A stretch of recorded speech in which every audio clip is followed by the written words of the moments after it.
SI साहब हैं क्या? नहीं, अभी नहीं आए। क्या काम है? मैं एंथनी हूँ, यहाँ ट्रांसफर पर आया हूँ। ओह, इससे पहले कहाँ थे? एर्नाकुलम में। हाँ, ऐसा ही आएंगे तो मैं बता दूंगा। आप अंदर बैठिए।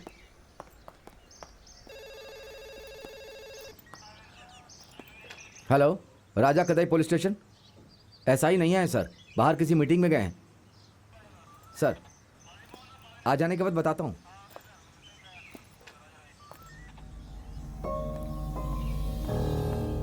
यहाँ कहाँ रहेंगे आप? ये जॉर्ज कुट्टी है ना?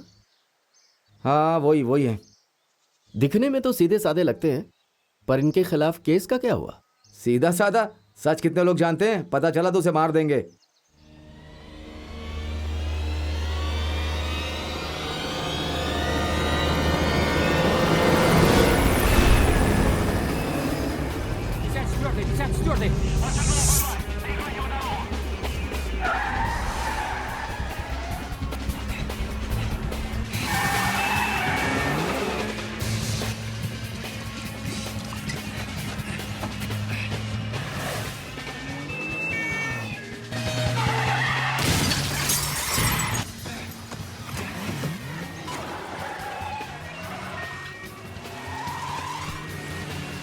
जॉर्ज भाई, मैं क्या बोलता हूँ?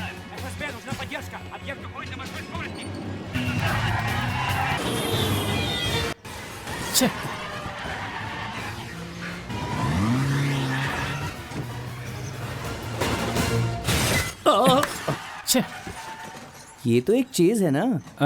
नहीं, डायरेक्शन देखो जरा। कार चलाने वाले के शॉट्स कम रह गए होंगे, इसलिए कम जगह पे रीशूट किया होगा। एक सीरियस बात बोलूं? आप कोई अच्छी सी फिल्म क्यों नहीं बना देते?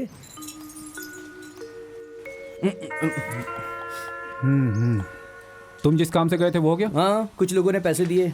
वो पुलिस वाला है ना सहदेव, उसने नहीं दिए। अच्छा। बड़ा अजीब आदमी है। जब भी उसके पास जाओ, पैसा देने से पहले 100 सवाल पूछता है। दिमाग खा जाता है मेरा। और वो है ना मंगल और थॉमस, उन दोनों के टीवी कनेक्शन में प्रॉब्लम चल रही है। हमें वहाँ जाकर चेक करना ही पड़ेगा। देखो, उसकी टीवी में ही प्रॉब्लम है, उसे वो टीवी ठीक करवाना पड़ेगा। ये तुम्हें नहीं समझाया? हाँ, मैंने उसे समझाया। हाँ। आपके पिताजी को बुलाने को बोला। और तुम चुप रह गए, जवाब नहीं दिए? अरे मैंने भी सुनाया उसे। हाँ, खिलाड़ी हो ना, क्या जवाब दिया? सेठ के बाप से बोलकर कोई फायदा नहीं। जब सेठ को नहीं पता तो बाप को कैसे पता होगा? क्या? सही तो कहा मैंने। जब सेठ नहीं जानता तो उसका बाप कैसे जानेगा? ये भी क्या अजीब लड़का है।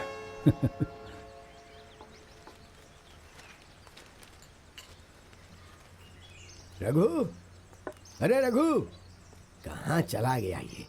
आ रहा हूँ। कितना हुआ? हाँ, 15 रुपए। अच्छा, ये लो। क्या है मालिक? अरे तू कहाँ चला गया था? देखने ना दुकान में कितनी भीड़ है। इन लोगों को चाय कौन देगा? जा जल्दी चाय भाई दे। साहब, जरा एक बात बताइए। ठीक है, देता हूँ। यहाँ पर थोड़ी देर पहले पुलिस वाले आए थे। हाँ, आए थे और आकर चले भी गए। क्यों, कोई शेर आने वाला है क्या? सदैव आने वाला है। हाँ, वही शेर, इसलिए ये इंतजार कर रहे ये हैं। लोग कौन है, किस काम से आए हैं? अरे ये लोग बहुत बड़ी मुसीबत में हैं। ये मेरे जान पहचान वाले हैं। इनका एक इकलौता बेटा है। इन लोगों ने लोन फाइनेंस कंपनी से कुछ पैसे ब्याज पर लिए थे और फिर इन्होंने वो पैसा भर भी दिया था। उन लोगों ने धोखा दिया। अभी 2 दिन पहले सहदेव आके मेरे बेटे को उठा के लेके चला गया। बोल रहा है कि पूरा पैसा भरोगे तभी तुम्हारे बेटे को छोड़ूंगा। कौन था? फाइनेंस वाला सहदेव, उनसे मिला हुआ है। आपको जाकर उस एसआई से बात करनी चाहिए ना। उसने धमकी दी है कि बड़े ऑफिसर से बात करूंगा तो मेरे बेटे को जिंदा नहीं छोड़ेगा। अब कहने से क्या फायदा है? उस फाइनेंसर का अच्छा बैकग्राउंड है। हम गरीब लोग आखिर करें भी तो क्या करें? लेकिन कोर्ट में तो जा सकते हैं। ओह, केस करने से कोई फायदा नहीं। फाइनेंस वाला इसके बेटे को नहीं लेकर गया है, एक पुलिस वाला उठाकर लेकर गया है। इसमें कुछ तो चाल जरूर है और कोर्ट को तो सबूत चाहिए ना।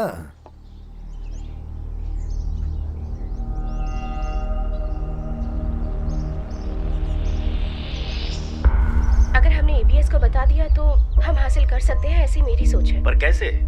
पिताजी सब जानते हैं कि इस केस का क्या होगा। बशीर कहाँ है ये कोई नहीं जानता।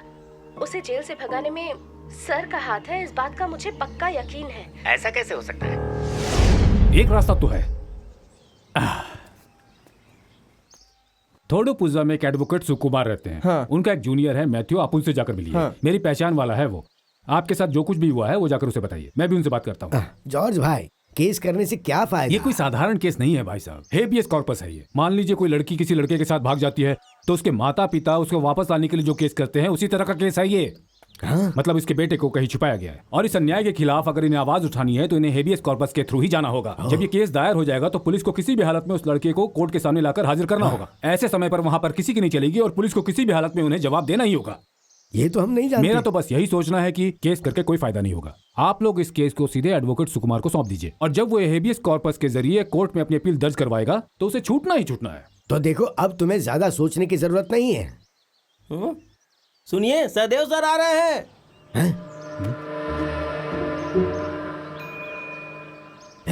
तुम लोग अगर यहाँ रहोगे तो वो मुझे भी तंग करेगा और तुमसे भी पैसा वसूल करेगा।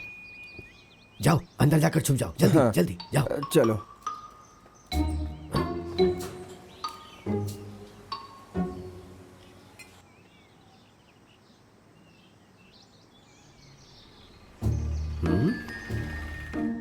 सुनो, यहाँ सफेद धोती वाला कोई आया था?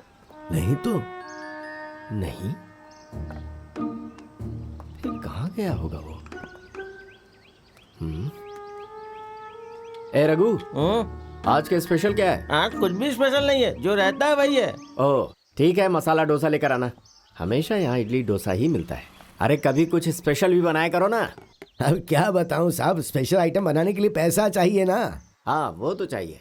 इसीलिए तो हम कुछ कर नहीं पाते हैं। अगर 10,000 मिले तो शायद हम कुछ कर सकते हैं, वरना तो मजबूर है। अजीब आदमी है। ये बताओ, वो पैसे मैं नहीं दे सकता क्या? क्या बताऊं साहब, मैं जैसे तैसे सामान यहाँ से वहाँ उठा के होटल चला रहा हूँ। सर आप तो पुलिस वाले हो, मेरा भी उधार चुका दो ना। एक साथ नहीं तो थोड़ा थोड़ा करके ही दे दो। सोचिए ना, हम जैसे तैसे करके जिंदगी गुजार रहे हैं। तो क्या हम सिर्फ पुलिस वाले ही उधार करते हैं? जॉर्ज भी तो उधार करता है, उसका उधार नहीं है। मैं भी उधार लेता हूँ लेकिन बहुत जल्दी उसे चुका भी देता हूँ। ठीक है, बताओ कितना बाकी है मेरा, मैं तुम्हें जल्दी ही दे दूंगा। अरे नहीं साहब, थोड़ा थोड़ा करके दोगे तो भी चलेगा। अरे आप डर क्यों रहे हैं भला? वो जितना दे रहा है उतने पैसे तो ले लो, वरना बाद में वो भी नहीं मिलेगा। हेलो हेलो हेलो, हमारे बीच में टांग मत अड़ाओ। हम दोनों का हिसाब है, हम कर लेंगे। बड़ा है बीच में बोलने वाला। चलो बताओ कितना बाकी है? कुल मिला के 14,500 हो गए हैं साहब। अरे रे, काफी हो गया। मैं तुम्हें एक साथ ही देता हूँ। चलो अब प्रॉब्लम सॉल्व हो जाएगी। ऐसा करो, तुम इसे मेरे कमीशन से काट लो। अब तो मेरी उधारी खत्म।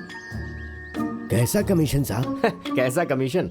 अरे मेरे भाई, हमारा पुलिस स्टेशन पुराना हो चुका है, नया स्टेशन बनाने का ऑर्डर भी सरकार से मिल चुका है। अभी वहां पर नया पुलिस स्टेशन बनाएंगे जिसमें काफी मजदूर काम करेंगे, जिनसे मैं ये कहूंगा कि वो सारे लोग खाना तुम्हारे यहाँ खाएं। तुम्हारी इनकम बढ़ेगी और उसमें होगा मेरा कमीशन। और हाँ, ये 1-2 महीने का काम नहीं है, पूरे 14 महीने काम चलेगा। और सच कहूँ तो उस हिसाब से मेरा कमीशन बहुत कम है। तो फिर हमारी ये प्रॉब्लम सॉल्व करने के लिए तुम्हें थोड़ा तो एडजस्ट करना ही तो होगा। ये है हमारी पुलिस। क्या हुआ? तुम्हें क्या प्रॉब्लम है? नहीं, कोई प्रॉब्लम नहीं। आप एक पुलिस वाले होकर एक गरीब के साथ ऐसी बातें कर रहे हैं, ये आपको सही लग रहा है? यहाँ दूर दूर तक इस इलाके में कोई और होटल नहीं है। वहाँ पर जो भी काम करने आएगा वो यहीं पर आकर अपना खाना खाएगा। इसे आप अपना बिजनेस बना रहे हैं, ये बात गलत देखो, है। यहाँ कोई खाना खाने नहीं आएगा। अगर हम पुलिस वाले अपनी भाषा में समझाएं तो लगता है सहदेव के बारे में नहीं पता इन्हें। अरे भाई साहब, एक कड़क चाय दो। जल्दी से कड़क चाय लेके आ।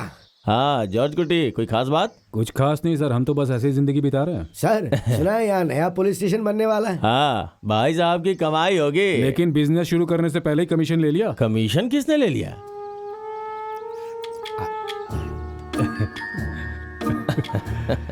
ठीक है, साधारण पुलिस और जनमैत्री पुलिस में क्या अंतर है? तुम नहीं जानते हो क्या? आज तो पेपर में भी आया है। बड़ा बड़ा फेंकने वाले के पास पेपर पढ़ने का टाइम कहाँ? अरे मैं तो एक सीधा साधा इंसान हूँ साहब। पेपर पढ़ने में इसलिए रुचि नहीं रखता क्योंकि उसमें सिर्फ बकवास लिखा होता है। बिल्कुल सही कहा। कोई भी पेपर पढ़ लो, उसमें डकैती हत्या के अलावा और कुछ नहीं मिलता है। जनमैत्री पुलिस नाम की नई पुलिस टीम बनाई गई है जिसमें क्राइम रोकने में पब्लिक पुलिस की मदद करेगी। अगर सच कहूँ तो पुलिस को लोगों के मदद की बहुत जरूरत है। ये अपनी आंख रहा है। ऐसा हमारे देश में नहीं चल सकता साहब। हमें तो पुलिस क्रिमिनल ही समझती आई है हमेशा से। अरे कुछ पुलिस वाले ऐसा समझते हैं। हाँ ये तो ठीक कहा। लोग ऐसा सोचे तब तो। यहाँ तो कुछ पुलिस वाले ही क्रिमिनल्स हैं। मैं तो एक सीधा साधा आदमी हूँ साहब। मेरी नजर में तो पुलिस वालों को लोगों की मदद करनी चाहिए। हाँ। पुलिस स्टेशन जाने पर हम जैसे लोगों की वहाँ पर इज्जत होनी चाहिए। लेकिन यहाँ पर हो क्या रहा है, बिना कोई गलती किए पुलिस वाले लोगों को डराकर पुलिस स्टेशन ले जा रहे हैं। हाँ जॉर्ज, तुम बिल्कुल ठीक कह रहे हो। इसीलिए इस प्रॉब्लम को दूर करने के लिए जनमैत्री पुलिस टीम बनाई।